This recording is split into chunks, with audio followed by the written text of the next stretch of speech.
Hello student, कैसे हैं आप सब लोग। आई होप सब लोग अच्छे होंगे। और आप देख रहे हैं मेरा यूट्यूब चैनल जहां पर मैं बीएससी, एमएससी और इंजीनियरिंग मैथमेटिक्स पढ़ाता हूं। और जिसमें से जो हमारा टॉपिक चल रहा है उसका नाम है linear differential equation with constant coefficient. और उसमें से हमने काफ़ी कुछ चीज़ें कवर कर ली हैं। और मैं जो पढ़ा रहा हूं आपको, तो मैं इस हिसाब से पढ़ा रहा हूं कि आपको अगर ये टॉपिक आपने उठाया है, पढ़ने के लिए सोचा है, तो फिर आपसे कुछ भी छूटना नहीं चाहिए। क्योंकि देखिए, अगर आपसे कुछ भी मिस होता है तो एग्जाम में अगर क्वेश्चन नहीं कर पाते तो फिर वहां पर बहुत प्रॉब्लम हो जाती है।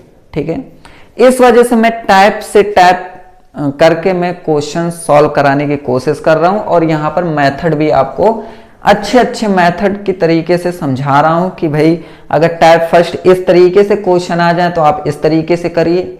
वहां पर मैं फॉर्मूला दे रहा हूं आपको, फिर आपको 2-4 क्वेश्चन बता रहा हूं जिससे कि आपकी प्रैक्टिस भी हो जाए। और फिर जहां कोई डाउट आ रहा है तो फिर आप कमेंट कर सकते हैं, वहां पर आप मुझे बता सकते हैं कि सर यहाँ पर दिक्कत आ रही है। ठीक है, तो मैं उसका भी सॉल्यूशन आपके लिए अवेलेबल करूंगा ही। और आज जो हमारा टॉपिक है, तो यहाँ पर मैं वही चीजें पढ़ाऊंगा जो CFPI, पर्टिकुलर इंटीग्रल और कॉम्प्लीमेंट्री फंक्शन पढ़ाया जाता है। बट इसमें क्या है कि आपके क्वेश्चन का जो थोड़ा सा तरीका हो जाएगा, टाइप हो जाएगा, वो अलग हो जाएगा। अभी मैंने टाइप 4 तक पढ़ाए हुए हैं, मतलब 4 तरीके के क्वेश्चन आते हैं, उस 4 तरीके के क्वेश्चन को सॉल्व करना सिखा चुका हूं। अब हम जो तरीका नेक्स्ट लेने वाले हैं ये टाइप 5 होगा। इस टाइप में आपको अलग तरीके का क्वेश्चन दिखेगा, उसको अलग तरीके से सॉल्व करेंगे। तो अगर आपने पुराने लेक्चर नहीं देखे, जो पुराने लेक्चर बहुत इंपॉर्टेंट हैं, नहीं देखे हैं, तो ये आई टैब बन के आ रहा है, उसमें जाइए, प्लेलिस्ट बनी हुई है, प्लेलिस्ट में आपको सारी वीडियो मिल जाएंगी, तो वो वीडियो देख लीजिए। उसके बाद जब आप पढ़ेंगे बहुत अच्छे समझ में आएगा।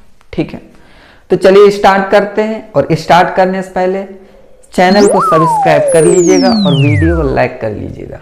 क्लियर है? तो यहां पर देखिए जो टाइप 5 है हमारा, पहले हम टाइप लिख लेते हैं 5। ठीक है, यहां पर जो हमारा टाइप 5 है ये है कि अगर हम PI को फाइंड कर रहे हैं, टू फाइंड PI, जब हमारा Q, अब भाई साहब ये Q क्या चीज होती है? Q आपका फंक्शन होता है x का। फॉर्म किस फॉर्म में होते हैं? Linear differential equation with constant coefficient, वो होता है इस फॉर्म में। क्लियर है? बस यहां पर आपको टाइप इसलिए पढ़ा रहा हूं क्योंकि Q का जो फंक्शन है x के, कभी वो साइन के फॉर्म में हो जाएगा, कभी एक्सपोनेंट के फॉर्म में हो जाएगा, कभी एलजेब्रा के फॉर्म में हो जाएगा, कभी आपके एक्सपोनेंट के साथ एलजेब्रा, ट्रिग्नोमेट्री या ओनली कांस्टेंट। ठीक है, ये भी आ जाते हैं। तो वही चीज मैं कह रहा हूं कि व्हेन Q इज e की पावर ax हो, जो कि मैं पढ़ा चुका हूं पहले से कि e की पावर ax हो। लेकिन उसमें मैंने आपसे ये कहा था कि जो हमारा fa होगा, e की पावर ax है ना, एंड fa होगा, वहां पर fa मैंने डज नॉट इक्वल टू 0 कर दिया था। लेकिन यहां पर मैं पहले से बोल दिया है कि अगर यहां पर fa आपका इक्वल टू 0 कर दिया जाए, मेरे कहने का मतलब है कि fa equal to 0, fa does not equal to 0 है क्या? तो जब मैंने fa does not equal to 0 बोला था, तो यहां पर मैंने कह दिया था कि जैसे ये fd है ना, तो यहां पर ये fd e की पावर जैसे ax है। ठीक है, तो मैंने कह दिया था कि ये हो जाएगा 1/fa बस। और यहां पर अगर 1/fa है और यहां पर e की पावर ax है, तो ये अगर 0 हो गया तो ये फिर एग्जिस्ट नहीं करेगा, तो बर्बाद हो जाएगा। तो जब एग्जिस्ट नहीं करेगा तो मैंने कह दिया था कि fa does not equal to 0 कर लो, तभी तो एग्जिस्ट करेगा। लेकिन अब मैं करने के वाला हूं कि अगर fa को इक्वल टू 0 कर दिया जाए अगर ऐसा क्वेश्चन आ रहा है जिसमें से इक्वल टू 0 करना पड़े रहा है हमें, तब हम क्या करेंगे, तब हम कौन सा तरीका लगाएंगे। तो ये जो तरीका था ये हमारा पुराना तरीका था, पुराने क्वेश्चन थे। उसमें क्या होता है कि जो a की वैल्यू होती है वो 1 से बड़ी होनी चाहिए, जैसे 2 है, 3 है, 4 है, 5 है, 6 है, ऐसे ही कितने भी बड़ी हो लेकिन 2 से बड़ी होनी चाहिए। और यहां पर जो a की वैल्यू होगी वो 1 होगी। 1 क्यों होगी वो सब मैं आपको समझाऊंगा क्वेश्चन लेके। अभी क्या है कि आप ये देखो कि अगर इस फॉर्म में है तो आप क्या कर सकते हो, है ना।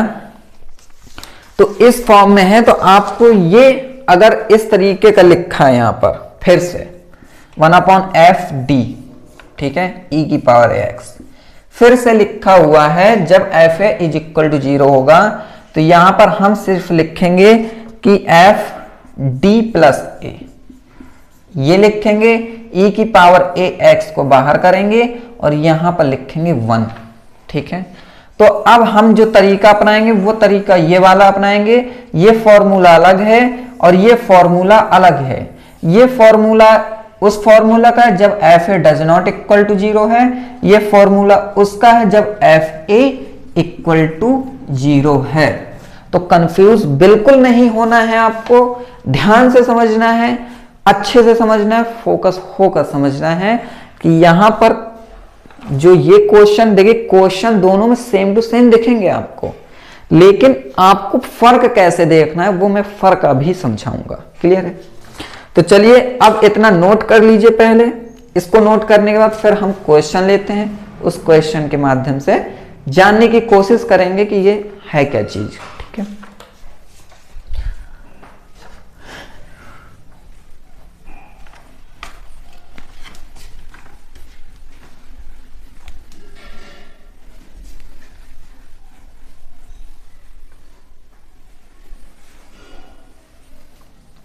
तो यहां पर जो हमारा क्वेश्चन है इस बार वो इस तरीके का है कि solve d2y upon dx2 minus 3dy upon में dx प्लस का 2y इक्वल टू e की पावर x, ठीक है। ये हमारा क्वेश्चन है।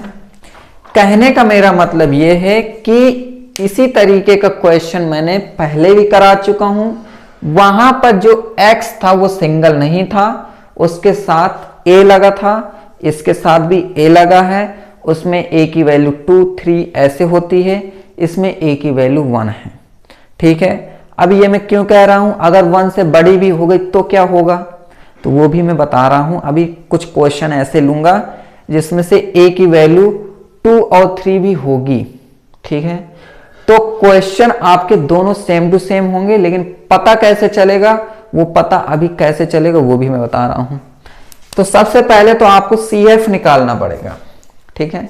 CF निकालना पड़ेगा। CF के लिए मैंने अलग वीडियो बनाई हुई थी, पहला वीडियो है CF का, उसमें से हर टाइप के रूट्स जो निकाले जाते हैं वो, और CF निकालने के कैसे तरीके होते हैं, आसान तरीके होते हैं, वो सब चीज मैं उसमें बहुत डिटेल से समझाया है।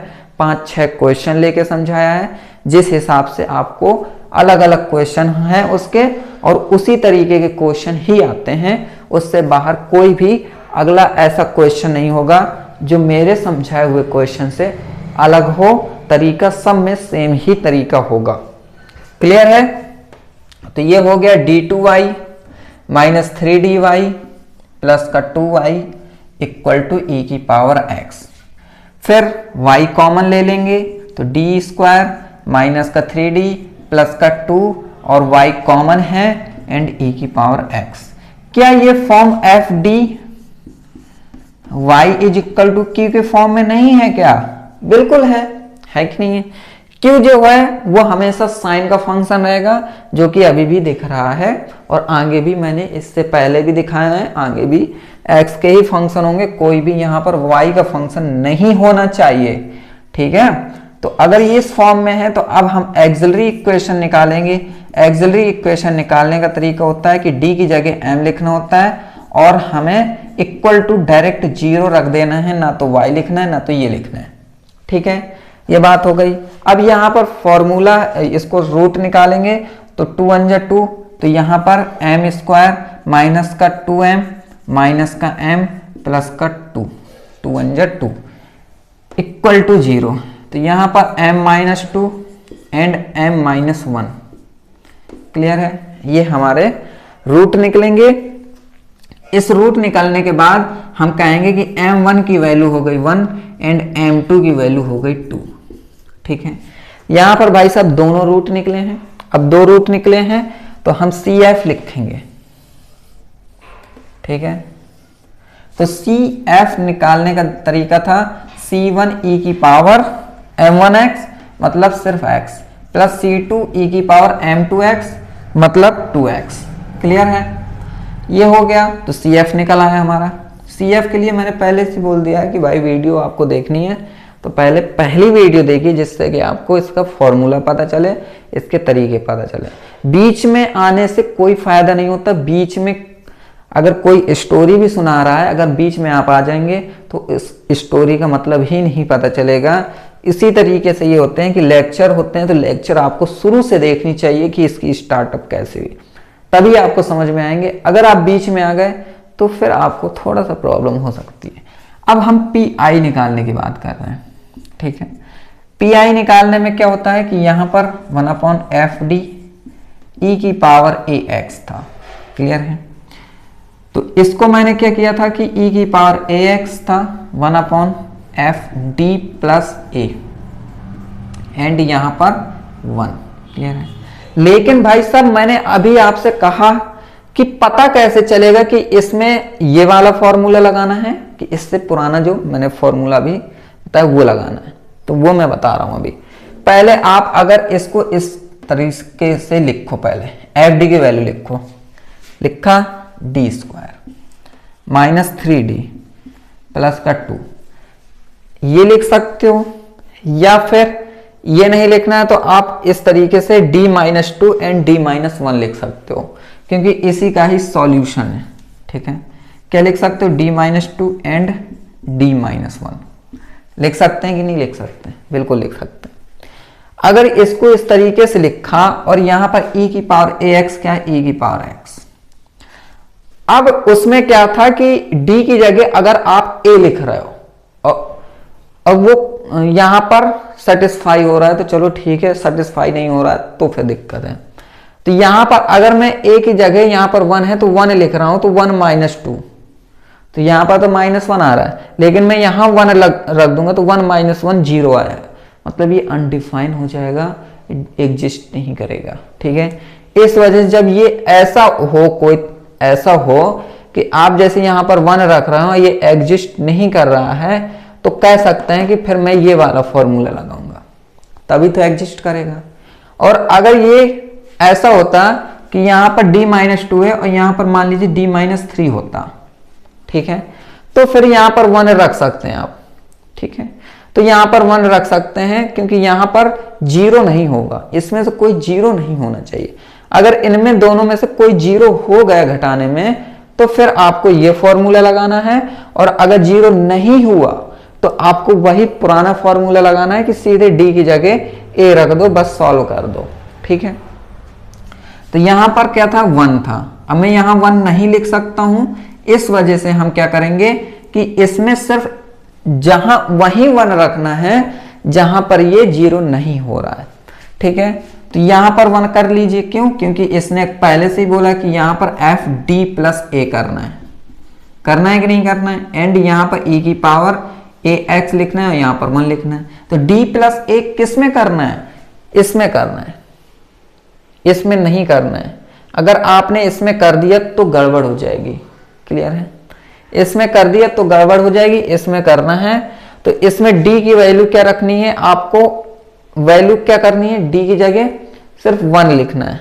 ठीक है, तो यहां पर आपने 1 लिख लिया, -2 लिख लिया एंड d माइनस 1 एंड ये 1 और यहां पर e की पावर x, तो ये हो जाएगा e की पावर x और ये माइनस का 1।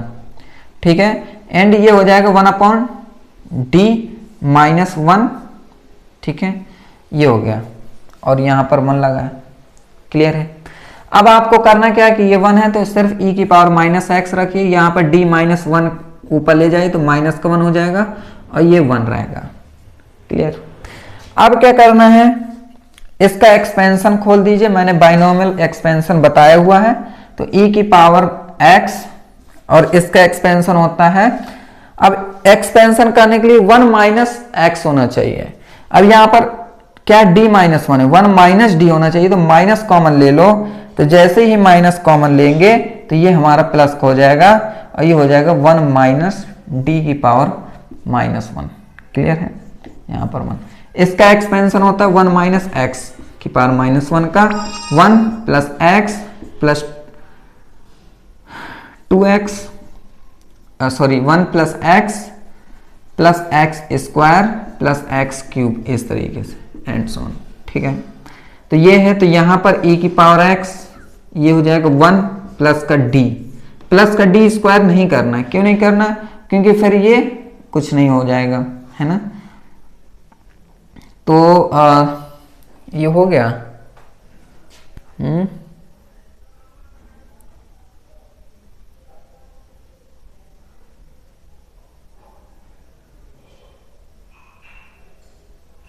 एक सेकेंड, d माइनस 1 है, इसको ऊपर ले जा रहे हैं तो हमारा दिक्कत आ रहा है ना। अच्छा, ये चक्कर है। ओके,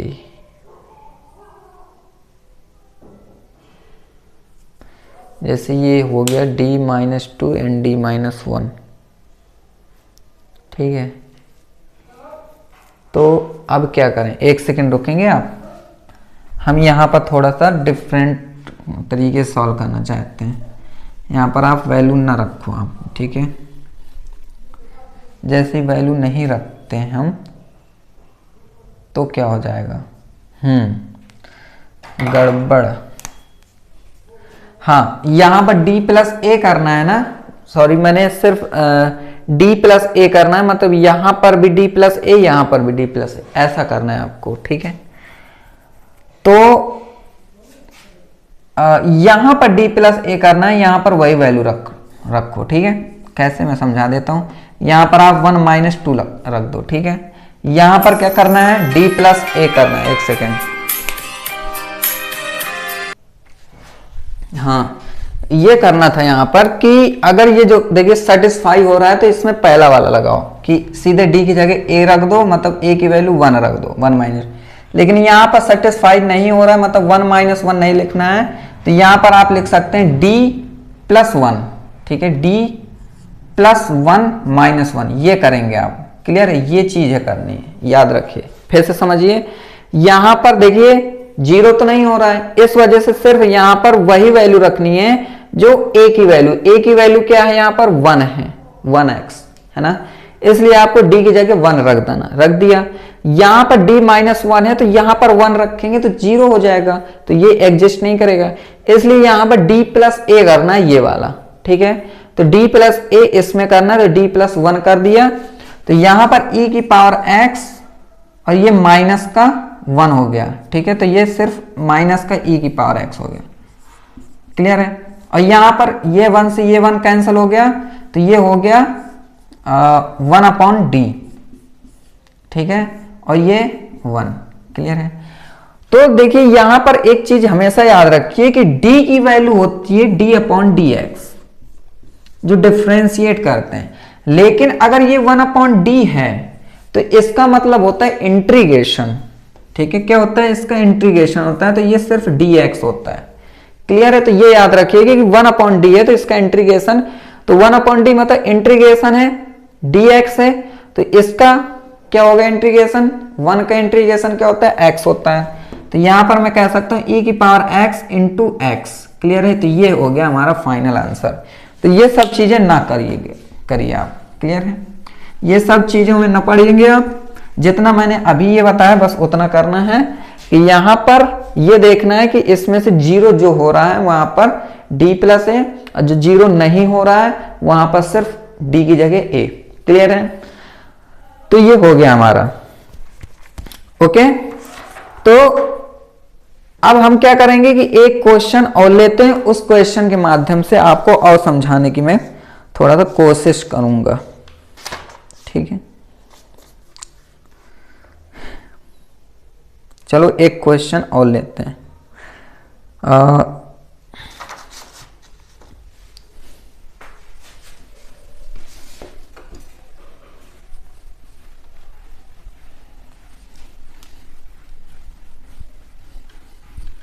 क्योंकि अभी a की वैल्यू 1 है तो हमने निकाल लिया।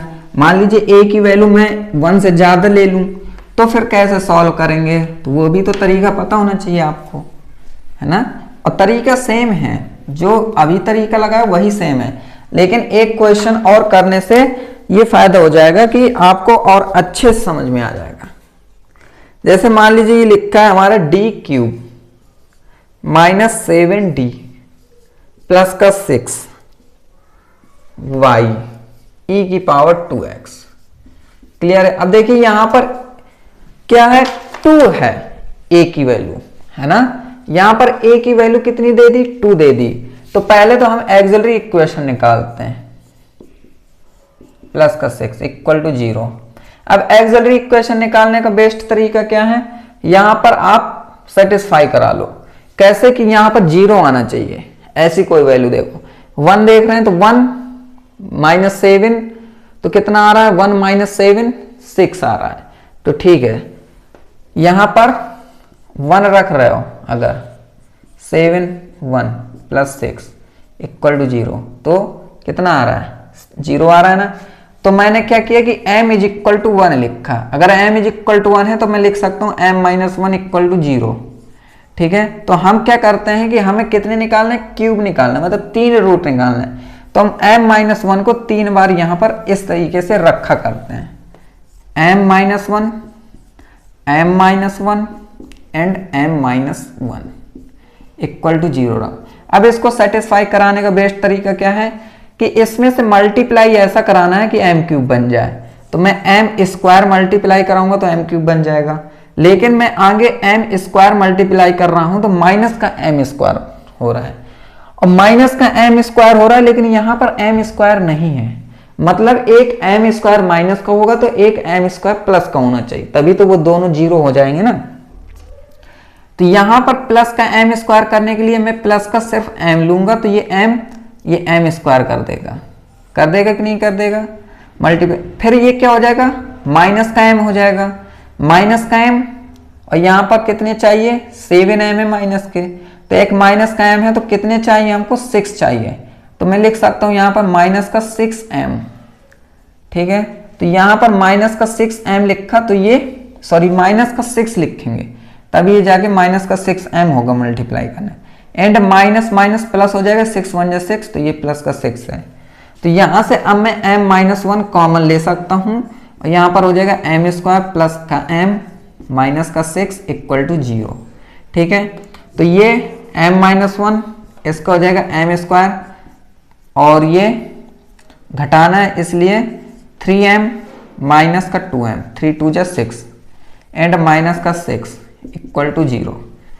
m - 1 यहां से m + 3 और m - 2 = 0। तो यहां पर m1 की वैल्यू 1, m2 की वैल्यू 2 एंड m3 की वैल्यू, यहां पर m1 की वैल्यू 3 लिखी है, क्यों, क्योंकि माइनस की 3 है ना, इसलिए। m2 की वैल्यू 1 लिखिए, m3 की वैल्यू 2 लिखिए। ठीक है, छोटा फिर उससे बड़ा फिर उससे बड़ा, इस तरीके। CF निकालना है तो C1 e⁻m1x मतलब माइनस का 3x प्लस C2 e⁻m2x मतलब x प्लस C3 e⁻m3x मतलब 2x। तो CF निकल आया। अब हमें निकालना है PI। ठीक है, तो PI निकालने में तो सबसे मेन काम करना है हमें, है ना। तो PI = 1/FD। अब FD रखना है तो आप सीधे ये रखो, इसके D-1 लिख सकते हैं, इसको D-2 लिखो एंड ये D + 3 लिखो यहां पर। ठीक है, ओके, तो ये m is equal to D ही तो है, देखिए, है ना। अब यहां पर e की पावर 2x है तो 2x लिख लो, क्लियर है। अब यहां पर आप सेटिस्फाई कराओ, d की जगह a रखो, a की वैल्यू 2 है, यहां 2 - 1 क्लियर हो रहा है, लेकिन यहां 2 - 2 नहीं होगा, नहीं 0 हो जाएगा, तो ये एग्जिस्ट नहीं करेगा। इसलिए यहां पर क्या करना है, हमें d प्लस a लिखना है। तो यहां पर सिर्फ और सिर्फ 2 - 1 रहेगा, यहां पर d प्लस a मतलब d प्लस का 2 होगा, ठीक है, d प्लस 2 एंड ये माइनस का 2 एंड यहां पर d है तो यहां पर 2 प्लस का 3, क्लियर है। e की पावर 2x यहां रहेगा, 1 यहां हो जाएगा, क्लियर है। अब समझ में आ गया होगा कि यहां पर जो 0 हो रहा है वहीं पर d प्लस a करना है, बाकी और जगह d प्लस a नहीं रखना, वहां पर सिर्फ और सिर्फ a रखना है, ठीक है। तो ये हो जाएगा e की पावर 2x 1/2 - 1 1 हो गया एंड 2 + 3 है ना, 2 + 3 5 हो गया, तो e की पावर 2x/5 और ये हो जाएगा सिर्फ और सिर्फ d और यहाँ 1। तो देखिए 1/d का मतलब होता है इंटीग्रेशन समाकलन, तो 1/d का समाकलन करेंगे, इंटीग्रेशन करेंगे तो 1 का इंटीग्रेशन 1 ही x ही तो होगा, तो मैं लिख सकता हूँ x e की पावर 2x/5, क्लियर है। तो ये आपको समझ में आया कि नहीं आया। तो इस तरीके से आपको करना है क्वेश्चन। तो आई होप आपको समझ में आ गया होगा। मैं पूरी कोशिश करके यही समझाने की कोशिश कर रहा हूं कि किस नॉर्मल भाषा में, किस आसान भाषा में आपको समझ में आ जाए, जिससे कि मेरा समझाया हुआ सफल हो, क्लियर है। तो अगर आपको समझ में आ रहा है, मेरी चीजें समझ में आ रही है, मेरा वीडियो समझ में आ रहा है, मेरी भाषा समझ में आ रही है, तो चैनल को सब्सक्राइब कर लीजिएगा और चैनल को सब्सक्राइब करने के बाद वीडियो को लाइक कर लीजिएगा, जिससे कि मुझे भी पता चलेगा कि कैसा लगा, और कमेंट जरूर करके बताइए कि मेरा समझाना हुआ आपको कैसा लगा, ठीक है। अगर और भी कोई कमी आ रही है तो प्लीज़ बताइए, और अगर अच्छा लग रहा है तो बताइए, ठीक है। तो चलिए मिलेंगे नेक्स्ट लेक्चर में, तब तक के लिए खुश रहिए and thank you very much and good bye.